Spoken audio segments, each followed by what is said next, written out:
بسم اللہ الرحمن الرحیم۔ ناظرین، کچھ دن پہلے جو سپریم کورٹ کے دو ججز نے استعفیٰ دیا تھا، اس کے فوری بعد ایک دو دن کی بات آئے کہ لاہور ہائی کورٹ کے ایک جج نے جو ہے وہ استعفیٰ دیا۔ جو انہوں نے استعفیٰ دیا، انہوں نے اپنی جو استعفے کی وجوہات تھی وہ بیان نہیں کی تھی۔ کل رات اوریو جان مقبول کے ساتھ اس جج کی جو ہے وہ بات ہوئی، تو اس جج نے اپنے استعفے کی جو وجوہات ہے وہ بتا دی ہے۔ وہ میں آپ کو سناتا ہوں، آپ خود سنیں کہ وہ جج جو ہے وہ کیا کہہ رہا ہے اور اس نے کس لیے جو ہے وہ استعفیٰ دیا ہے۔ ان فیصلوں سے کون سی شخصیات متاثر ہوئی ہیں؟ میں حالیہ ایام میں اناؤنس کیے گئے مقامات عدلیہ کے دو فیصلوں کی وجہ سے اپنے آپ کو شعبہ قانون سے وابستہ ہونے کی حیثیت سے بہت شرمسار محسوس کرتا ہوں پبلک اطلاعات کے سامنے کہ میں کیسے جسٹیفائی کر سکتا ہوں کہ عدلیہ اس قسم کے فیصلے بھی قانون کے نام کے تحت کر سکتی ہے۔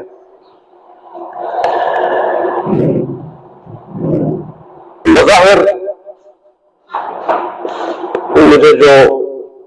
نظر آتی ہے وجوہات ان فیصلوں کے پیچھے اس پس منظر میں، وہ یہ ہو سکتی ہے کہ یا تو وہ حضرات جو جج کی کرسی پر بٹھا دیے گئے ہیں نالائق ہے، نااہل ہے، یا قانون کی ابجد سے بھی واقف نہیں ہے، یا پھر وہ کسی دباؤ کا شکار ہے۔ ان تینوں میں سے اگر کوئی بھی وجہ پائی جاتی ہے تو ایسا کوئی شخص بھی جج کی کرسی پر بیٹھنے کا اہل نہیں ہو سکتا۔ تو اگر وہ نالائق ہے اور نااہل ہے اور اسے اپنے منصب کے تقاضوں پر نہیں ہے تو اس کو جج نہیں ہونا چاہیے۔ اگر قانون سے وہ واقف نہیں ہے تو اس کو جج نہیں ہونا چاہیے۔ اگر وہ کسی دباؤ کا شکار ہے تو اس کو اس دباؤ کا کھلم کھلا اظہار کر کے اپنے آپ کو ان پروسیڈنگ سے الگ کر لینا چاہیے، اس کو جج نہیں ہونا چاہیے۔ مجھے حیرت ہوتی ہے کہ ایک ایسے صاحب جو وزارت قانون کو تحریری طور پر یہ انفارم کر چکے ہیں کہ خرابی صحت کی بنیاد پر وہ یہ منصب سنبھالنے کے اہل اپنے آپ کو محسوس نہیں کرتے، ان کو رخصت، ان کی ریٹائرمنٹ کی ایج تک رخصت کر دی جائے، پھر انہیں سے یہ تحریر حاصل کی جاتی ہے کہ نہیں، اب میں صحت مند ہو چکا ہوں، میرے ہیلتھ ایشوز ختم ہو چکے ہیں، وہ میری چھٹی کی درخواست جو ہے وہ مسترد کر دی جائے۔ اس کے بعد وہ پھر اپنے منصب سنبھالتے ہیں اور اگلے ہی روز یہ کلیم کرنے کے بعد کہ وہ ان کی صحت مکمل طور پر بحال ہو چکی ہے، وہ ایک پروسیڈنگز کے دوران 6 بار ہیلتھ ریزنز کی وجہ سے وقفہ کرتے ہیں اور پھر ہاسپٹل میں داخل کر دیے جاتے ہیں۔ لیکن ان کو ہاسپٹل میں بھی اجازت نہیں جاتی زیادہ قیام کرنے کی، اور واپس ان کو، میرا اپنا یہ خیال ہے کہ محبوس حالت میں مجبور کیا جاتا ہے کہ آپ عدالت میں جا کے ان فیصلوں کو اناؤنس کریں جو ان کو مہیا کر دیے گئے۔ اس کو چیک کرنے کے لیے اس قسم کا کوئی سسٹم موجود نہیں ہے، جس طرح آرٹیکل 209 کے تحت سپریم کورٹ اور ہائی کورٹ کے ججز کو پروسیڈ کرنے کا ایک باقاعدہ میکینزم موجود ہے۔ آرٹیکل 209 میں کیپیسٹی اینڈ کنڈکٹ آف جج یہ زیر بحث آ سکتا ہے، اور جن وجوہات کی بنیاد پہ کسی سپریم کورٹ یا ہائی کورٹ کے جج کے خلاف پروسیڈ کیا جا سکتا ہے سپریم جوڈیشل کونسل کے ذریعے، وہ ہے کہ if he is incapable of properly performing the duties of his office by reason of physical or mental incapacity. یہ جسٹس عباد الرحمان ہے. ناظرین، یہ آپ نے جسٹس عباد الرحمان کی جو گفتگو سنی ہے، وہ اپنے استعفے کی جو وجوہات ہے وہ بتا رہے ہیں. انہوں نے کہا کہ چند ایام کے اندر جو فیصلے آئے ہیں، ان فیصلوں کی وجہ سے میں نے یہ فیصلہ کیا کہ میں جو ہے اس کرسی کے اوپر بیٹھنا مناسب نہیں سمجھتا. پہلی بات یہ ہے کہ یہ ایک جج ہے جس نے اپنا، یہ ہائی کورٹ کے جج ہیں، لاہور ہائی کورٹ کے، جنہوں نے جو اپنے عہدے سے آئے وہ استعفیٰ دے دیا. دوسری بات یہ ہے کہ سپریم کورٹ کا جج جو جسٹس اطہر من اللہ ہیں، وہ لندن کے اندر اپنی گفتگو کے اندر یہ کہتے ہیں کہ یہ بات میں مانتا ہوں کہ سپریم کورٹ کے ججز جو ہیں انہوں نے کئی بار جرنیلوں کے ساتھ مل کر پاکستان کے آئین کو توڑا ہے. میں سمجھتا ہوں کہ سپریم کورٹ کے ان ججز کے اس طرح کے فیصلے کے اوپر جو عوام ہے وہ اپنی تبدیلی کا جو اظہار ہے وہ اپنے ووٹ کے ذریعے کریں گے. یہ کون کہہ رہا ہے؟ یہ سپریم کورٹ کا حاضر سروس جج جو ہے جسٹس اطہر من اللہ، وہ لندن کے اندر ایک تقریب میں جو تقریب منعقد کی جاتی ہے، وہاں پر سوال اور جواب ہوتے ہیں. ان سوالات اور جوابات کے اندر یہ بات جو ہے جسٹس اطہر من اللہ نے جو ہے وہ بیان کی. اس کو پتا تھا کہ چند ایام کے اندر جو فیصلے سپریم کورٹ کی اعلیٰ عدلیہ سے آئے ہیں، ان فیصلوں کے اوپر عوام کو جو تحفظات ہیں، عوام کو ان کے اوپر تنقید کرنے کا حق جو ہے وہ فراہم نہیں کیا گیا. یہاں تک کہ جن صحافیوں نے ان کے اوپر، ان کے فیصلوں کے اوپر جو گفتگو کی ہے، تو ان صحافیوں کے خلاف جو ہے وہ کارروائی کی گئی ہے اور ایف آئی اے کی طرف سے جو ہے وہ نوٹس جاری کیے گئے ہیں. تیسری بات یہ ہے کہ جو سپریم کورٹ کا جسٹس اعجاز الحسن نے استعفیٰ دیا ہے، اس کے استعفے کی وجوہات کیا ہے، اس نے اب تک جو ہے وہ اپنے استعفے کی وجوہات بیان نہ کر سکے. اور آپ دیکھیں گے کہ مستقبل کے اندر یہ جو ججز نے عمران خان کو سزا سنائی ہے، یا جو ججز اس کے اندر اعلی کار بنے آئے، وہ خود اپنی زبان سے یہ تسلیم کریں گے کہ ہمارے اوپر دباؤ تھا. جس طرح یہ ابھی جو جس لاہور ہائی کورٹ کے جسٹس عباد الرحمان نے استعفیٰ دیا، اس نے اپنی گفتگو کے اندر یہ 3 باتیں کی ہے. انہوں نے کہا ہے کہ جن ججز نے یہ استعفے دیے ہیں ان کو آ کر یہ بات کہنی چاہیے کہ ہمارے اوپر دباؤ تھا، یا ہم قانون کو نہیں سمجھتے تھے، یا ہم نے جلد بازی میں یہ فیصلے کیے ہیں. تو وہ جو ہیں وہ اپنی بات کو جو ہے وہ قوم کے سامنے لائیں. اور میں یہ آپ کو برملا کہہ رہا ہوں کہ جسٹس اعجاز الحسن کے قریبی ذرائع نے یہ بات کہی ہے کہ کچھ ایام میں جسٹس اعجاز الحسن کے سامنے جو ہیں وہ فیصلے رکھے گئے جن فیصلوں کے اندر عمران خان کو سزا سنائی گئی.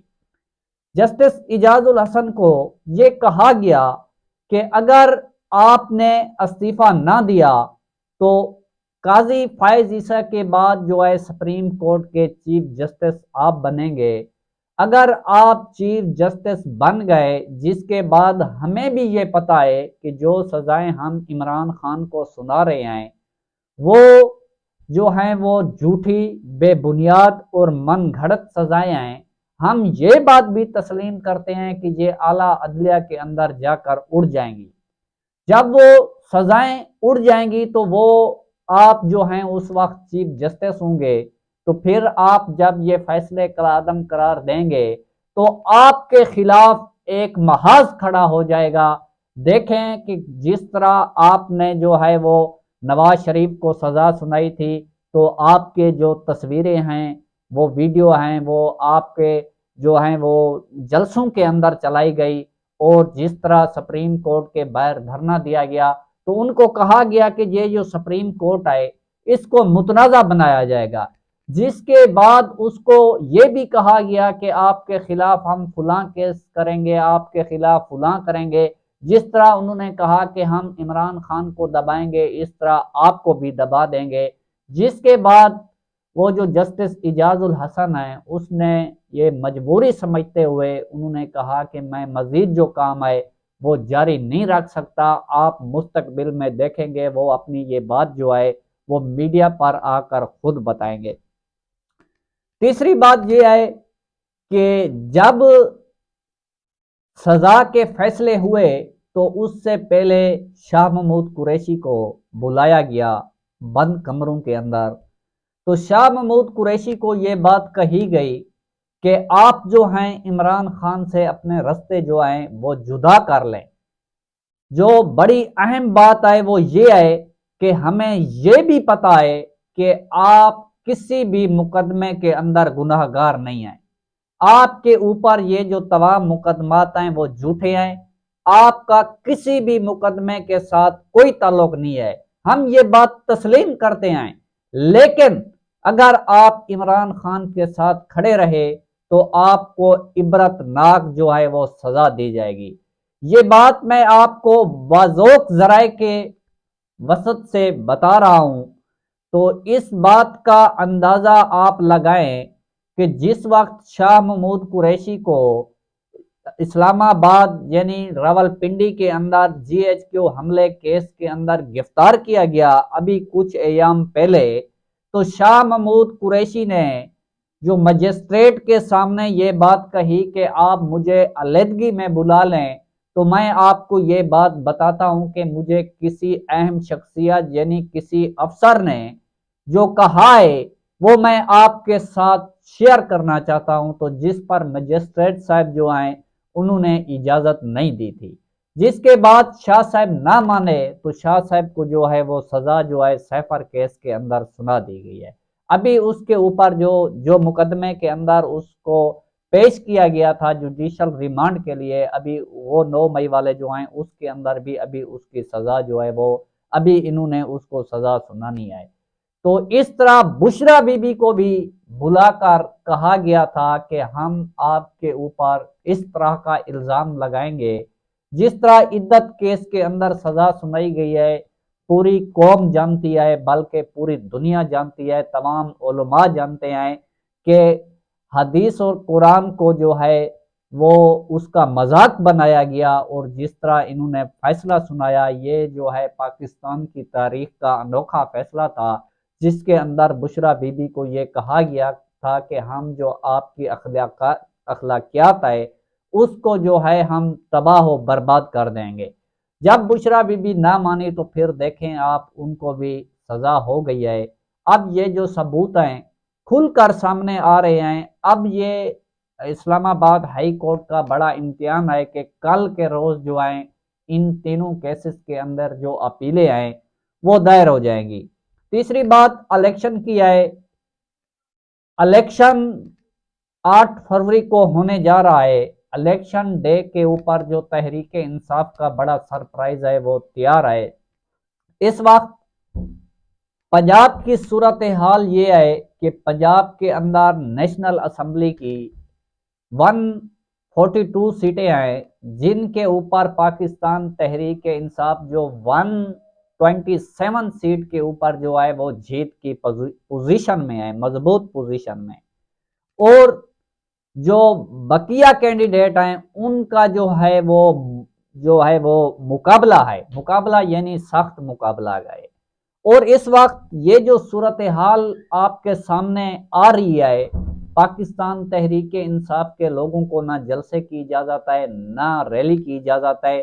پھر بھی وہ بھرپور جو ہے وہ کمپین کر رہے ہیں۔ اس وقت جو ہیں وہ 8 فروری کو عمران خان کی طرف سے بہت بڑا سرپرائز آ سکتا ہے، اور 8 فروری کو عمران خان جو ہے اس ملک کے اندر بغیر نشان کے، بغیر پارٹی کے، بغیر جلسے جلوس کے جو ہیں وہ ریفرنڈم کرنے جا رہے ہیں۔ پاکستان کی تاریخ کا سب سے بڑا یہ عمران خان کا سرپرائز ہوگا، اور جو پولنگ ایجنٹ کی بات ہے وہ میں آپ کو اگلے جو ولاگ ہے اس کے اندر بتاؤں گا، اور اس کے اوپر کیسے آپ نے عمل درآمد کرنا ہے۔ اب تک کی اپڈیٹ یہاں تک تھی۔ اگر ہماری ویڈیو آپ کو اچھی لگے تو ہماری ویڈیو کو لائک اور شیئر کریں، ساتھ ہمارے یوٹیوب چینل کو سبسکرائب کریں، اور ہمارے آنے والی ویڈیو کا انتظار کریں۔ اللہ آپ کا حامی اور ناصر۔